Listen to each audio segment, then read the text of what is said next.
down in Montgomery, Alabama. And I started preaching there. Things were going well in that church. It was a marvelous experience. But one day, a year later, a lady by the name of Rosa Parks decided that she wasn't going to take it any longer. She stayed on a bus seat.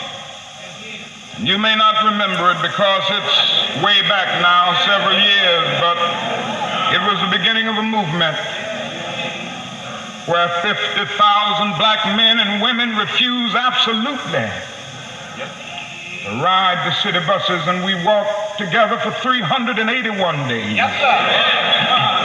Yes, sir. That's what we got to learn in the North. The Negroes have to learn to stick together. We stuck together.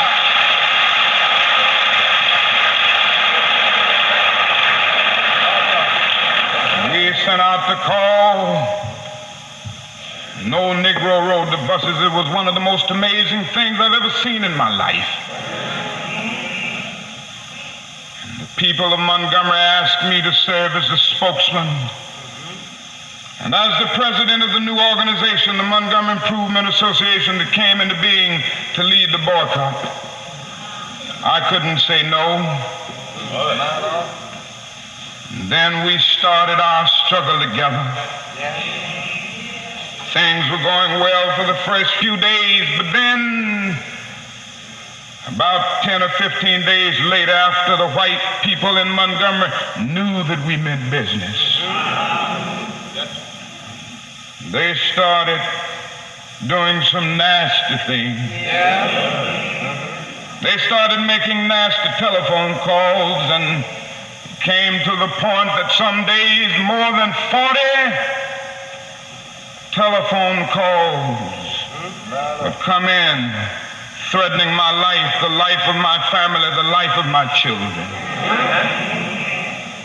I took it for a while in a strong manner, but I never will forget one night very late. It was around midnight, and you can have some strange experiences at midnight. I had been out meeting with the steering committee all that night, and I came home. My wife was in the bed, and I immediately crawled into bed to get some rest, to get up early the next morning to try to keep things going. And immediately the telephone started ringing, and I picked it up.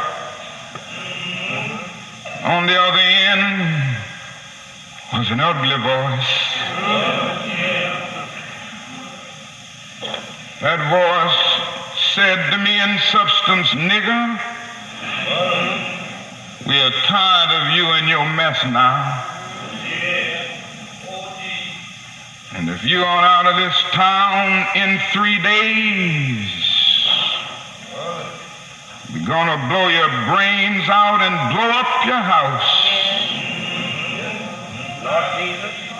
I had heard these things before, but for some reason that night it got to me. I turned over and I tried to go to sleep, but I couldn't sleep. I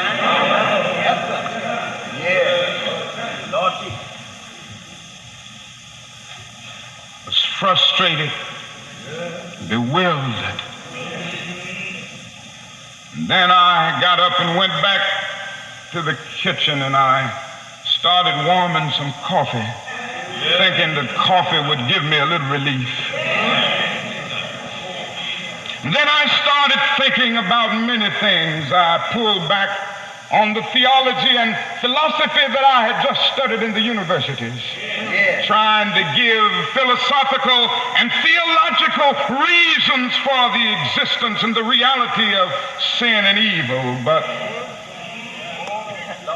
the answer didn't quite come there. I sat there and thought about a beautiful little daughter who had just been born about a month earlier. We have 4 children now, but we only had one then. She was the darling of my life. I'd come in night after night and see that little gentle smile. And I sat at that table thinking about that little girl and thinking about the fact that she could be taken away from any minute. And I started thinking about a dedicated, devoted, and loyal wife who was over there asleep. She could be taken from me, I could be taken from her. And I got to the point that I couldn't take it any longer. I was weak. Something said to me, you can't call on Daddy now. He's up in Atlanta 175 miles away. You can't even call on Mama now. You got to call on that something and that person that your daddy used to tell you about. That power that can make a way out of no way.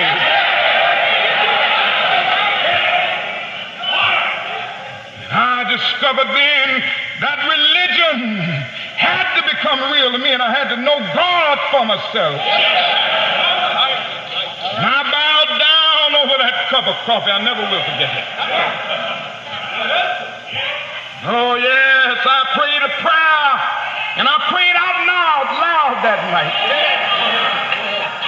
I said, Lord, I'm down here trying to do what's right. I think I'm right.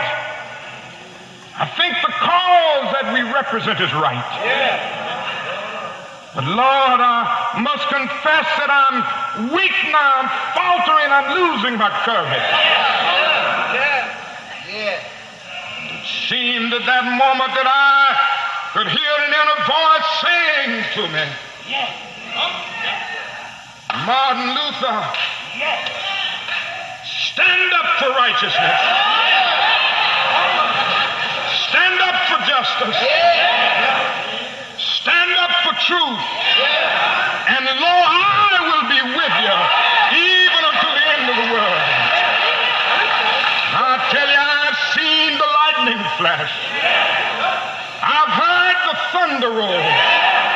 I've felt sin breakers dashing, trying to conquer my soul. But I heard the voice of Jesus saying still to fight on. He promised never to leave me, never to leave me alone. No, never alone.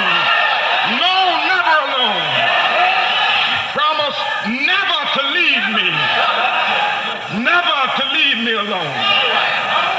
Sometimes I feel discouraged.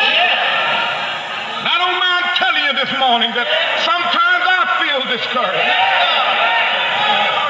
I felt discouraged in Chicago. As I moved through Mississippi and Georgia and Alabama, I feel discouraged. Living every day under the threat of death, I feel discouraged sometimes. Living every day under extensive criticisms, even from Negroes, I feel discouraged sometimes.